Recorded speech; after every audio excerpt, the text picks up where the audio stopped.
मानक और नक्शे के हिसाब से बना हुआ बिल्कुल नहीं दिखा। पहले चेक करना चाहिए था घटना होने से पहले। सेफ्टी प्रिकॉशंस हैं, फायर एग्जिट है कि नहीं, तो आपने कैसी बिल्डिंग को परमिशन दे दी बनाने के लिए? पूरी तरह से सरकार जिम्मेदार है। कल भी टीम आई थी तो कल भी नक्शा नहीं दिखाया गया। बिल्डिंग को डिमोलिश करने का ऑर्डर दिए गए थे, उसके बाद वो ऑर्डर खारिज कर दिए गए, मतलब पूरा सिस्टम फेलियर है। लखनऊ के अलीगंज में हुए कांड के बाद एलडीए की टीम और पूरी हमारी जो फायर ब्रिगेड की टीम है, सब कोई लगातार एक्शन में। इस वक्त हम लोग ग्रेविटी कोचिंग के पास खड़े हुए हैं, जहां पर ग्रेविटी को सील किया जा रहा है। और क्योंकि ये जो भी हमारे सेफ्टी सिक्योरिटी के जो भी मानक हैं, किसी को वो ये पार नहीं कर पाई, जिसकी वजह से ये कार्रवाई की जा रही है। हजरतगंज का सबसे वीआईपी इलाका है जहाँ पर ये कार्रवाई हो रही है। मेन सेंट फ्रांसिस के सामने ये ग्रेविटी कोचिंग चल रही थी, जिसे अब ये बंद कर दिया गया है। ये देखिए आप, जिस तरीके से कार्रवाई की जा रही है, ये एक्शन तब हुआ है जब योगी आदित्यनाथ ने सख्त निर्देश दिया है कि अगर कोई भी कोचिंग ऐसी पाई गई है जो मानक को पार नहीं करेगी, उसे सील कर दिया जाएगा।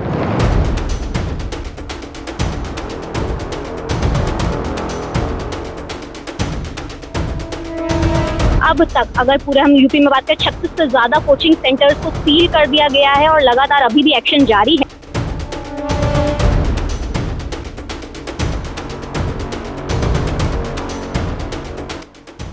उनका निरीक्षण किया गया अभी क्वालिटी संस्थान का।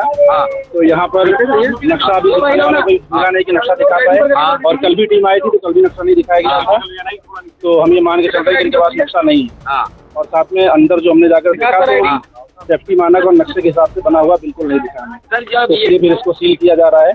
इसी कड़ी में एलएन को अभी 3 बजे तक का 4 बजे तक का समय दिया गया है कि वो अपना जो नक्शा है वो दिखाए और उस पर कार्रवाई उसके बाद की जाएगी। आकाश कोचिंग को तुरंत ही बंद कर दिया गया है और उसको बंद करने के बाद अभी उसे सील नहीं किया गया है, मगर यहाँ पर चेकिंग की गई है। यहाँ पे भी कुछ चीज़ें खामियां मिली हैं, जिसके बाद इसे बंद कर दिया गया, तो स्टूडेंट्स को भी बाहर निकाल दिया गया। सीएम योगी के सख्त निर्देश के बाद ये एक्शन लिया गया है। तो प्रशासन का दिक्कत था, क्योंकि जब घटना होगा आप तभी चेक करेंगे, आपको पहले चेक करना चाहिए था घटना होने से पहले।